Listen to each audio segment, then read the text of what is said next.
Dating in your 40s as a man can seem intimidating. If you want to have a family, you may worry that women who are still in their childbearing years will think you're too old. Or maybe you have recently gotten divorced and now you're trying to navigate your way through the ever-changing dating world. Maybe there were no dating apps or sites the last time you were single, and thinking about putting yourself out there on them sounds overwhelming. But not to worry, I'm here to help you. What's up, guys? I'm Emyli, head coach and co-founder at emlovz.com, and in 2012, I went on a 100-date experiment. Since then, I've been helping my clients find love fast with my coaching and matchmaking programs. And today, I work primarily with divorced men in their 40s and 50s who are looking to find a healthy, happy, and loving long-term relationship with their most ideal partner. That's why I created this training to help men who are struggling with dating in their 40s. Regardless of what your fears or insecurities are when it comes to the romantic landscape, know that dating in your 40s as a man doesn't have to suck. In fact, this can prove to be a particularly thrilling time in your life, as there are many advantages men in their 40s have on the dating scene that you may not have realized. Let's take a look at 9 tips to experience the most success while dating in your 40s as a guy. Number 1, ask friends to set you up. A lot of your friends are now married or are at least on their way to the altar. If that seems like a bummer, it doesn't have to be. When you're coupled up, it's fun to hang out with other couples. But it's also nice to be able to help your single friends find someone special if they're looking for love. Tell your friends that you're looking for a relationship, and if they know someone you think would be a good fit, you would be open to getting set up with them or meeting them at an event. FYI, not to sound sexist, but female friends or the wives of your friends are probably going to be the best at this. In general, women tend to be more inclined to play matchmaker, so don't be shy about asking. In fact, matchmaking can be really fun for a lot of people. Trust me, I know. I'm a dating coach and matchmaker.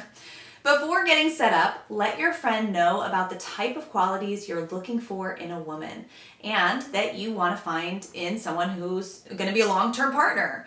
This will help your friend select someone who is more likely to be compatible with you. Don't simply say, I'm looking, or I want to meet someone. Get a little bit specific.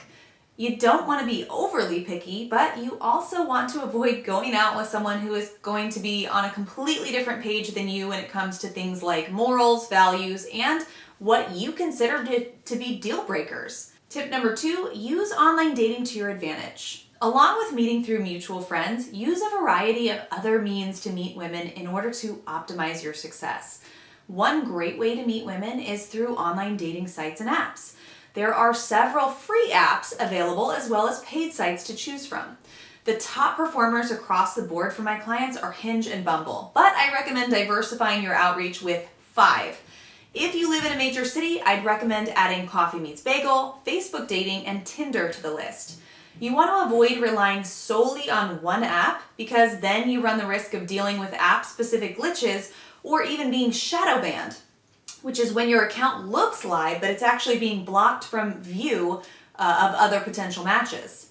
Note that when you're looking for a serious relationship, paid websites like Match.com and eHarmony have a good reputation for connecting people of different ages and demographics. The only problem is Match.com has actually been sued several times for unethical business practices. They've been caught using fake profiles and even hiring employees to message users in an attempt to get them to pay or continue paying for memberships. Both Match and eHarmony require you to sign up for a paid membership plan in order to reap the full benefits. However, if you want to give eHarmony a test drive for 3 days, you can check out my article on how to get an eHarmony free trial. I haven't had many clients who have seen success on eHarmony in the past 5 years, but if you're considering using it as one of the 5 apps in your arsenal and you don't mind paying for it, it may be useful.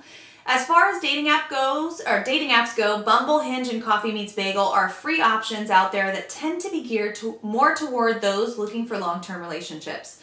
If you're confident that your profile is solid and you've tested your photos on photofeeler.com, and know they're performing well, Then I highly encourage you to upgrade to the paid version on Bumble and Hinge. You'll get in front of more high quality matches this way and save precious time. Tinder, the app that started it all, is known as more of a hookup app, but I still recommend giving it a try. Several couples I know have actually gotten married after meeting on the app, so there are definitely people on Tinder that are looking to get serious. It's really all about how you word your self-summary.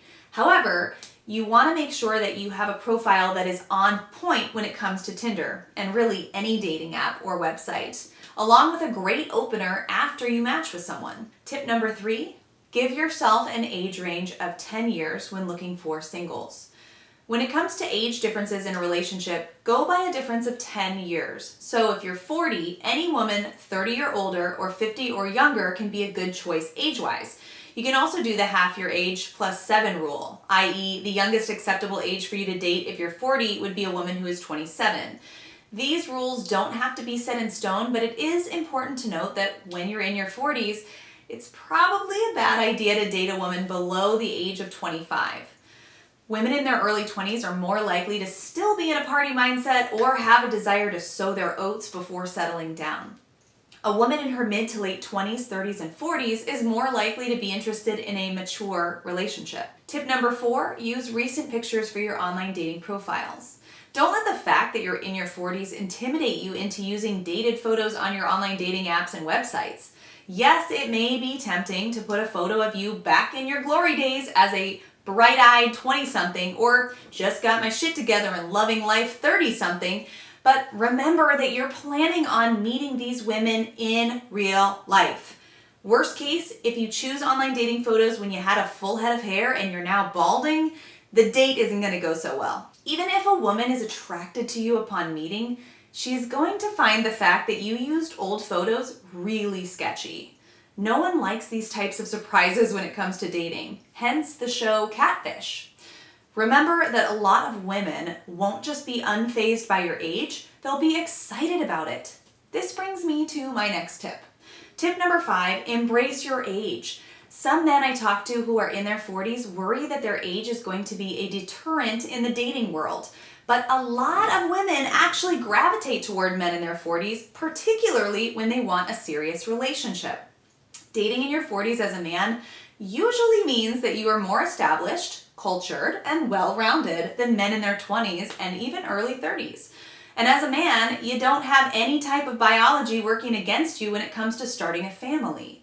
In fact, a 2010 study including 30,770 heterosexual adults found that women tend to prefer older men. Women often associate these men with confidence, intelligence, good child rearing, and overall maturity. Tip number 6, disclose your marital status. If you're divorced, don't keep that a secret from a potential partner. Remember that they're going to find out eventually, so it's best to be upfront about it from the beginning. When you disclose your divorce, however, be sure to talk about it in positive terms. Don't bemoan the difficulties of divorce and talk about how much it sucks to have to start over by dating in your 40s, what a crazy succubus your ex-wife is, and so on. Think about the things you learned from the experience and how it helped you grow as a person. Moreover, you don't need to dive into explicit details about your divorce at the beginning of a relationship. Let her know you're divorced, you grew from the experience, and are happy to be back in the dating world now that you've moved on. Now, if you haven't moved on from the divorce, give yourself the proper time to heal before diving back into the dating world. It's tempting to rebound after a heartbreak, but doing so is only going to stymie the grieving process, which is necessary following something as big as a divorce. Lastly, if you aren't actually divorced yet, don't date. Legally separated means that you are still married, and it's just a plain bad idea to throw a new romance into the mix before everything has been settled in that department. Tip number 7, get in shape. Your testosterone levels decrease in your 40s, which means staying in shape can be more difficult. If you've never worried too much about working out, try to start incorporating more activity into your routine by exercising 30 to 45 minutes a day, 5 times a week. This doesn't mean you have to go crazy with bodybuilder workouts, but whatever your activity level has been in your 20s and 30s should be amped up now that your metabolism has slowed down. If your diet isn't the best, take this new era as a way to embrace healthier foods. Eating well and exercising won't just make you look better, it will make you feel better too. When you feel good, your confidence increases, and that will automatically make you more appealing to women. In all honesty, when it comes to attraction, confidence can seriously trump a pair of biceps as far as sex appeal goes. Tip number 8, make her an offer she can't refuse. This tip is a tried and true one whether you are dating in your 40s or beyond. When you ask a woman out, it's important that you stand out from other men by offering her a compelling date idea that appeals to her specific interests. For example, if the woman you're approaching is a wino, you could offer to take her to an eclectic wine tasting at a place she hasn't been before.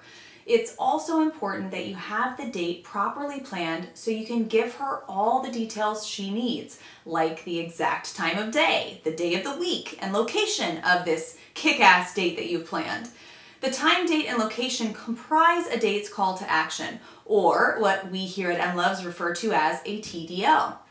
Using a TDL prevents you and the girl you want to take out from engaging in a frustrating back and forth to figure out the what, when, and where of your date. And as a man in your 40s, this is going to really impress women that are in their mid to late 20s. Girls are used to guys offering laissez-faire invitations to hang out or grab a drink. When a man comes up with a compelling date idea and uses a TDL, it shows that he's being chivalrous by keeping a woman's time and interests in mind. Tip number 9, mega date. This is another dating tip that transcends all age groups. If you're single, you absolutely 100% need to be mega dating if you want to reach your dating goals fast. Mega dating is a dating process that involves dating several different women at the same time in order to diffuse your energy and keep your social calendar full. Mega dating is great when you're dating in your 40s as a man because it will ultimately give you the confidence you need to find success. This strategy requires you to practice your approaches with women and put yourself out there frequently. Like they say, practice makes perfect. So the more you mega date, the better you will become at attracting women. Another reason this process is a great one to use when dating in your 40s is that it prevents you from settling for the mediocre. You may feel a bit rushed to settle down with someone at this point in your life, but choosing to marry a person that isn't truly right for you will only lead to discord in the relationship.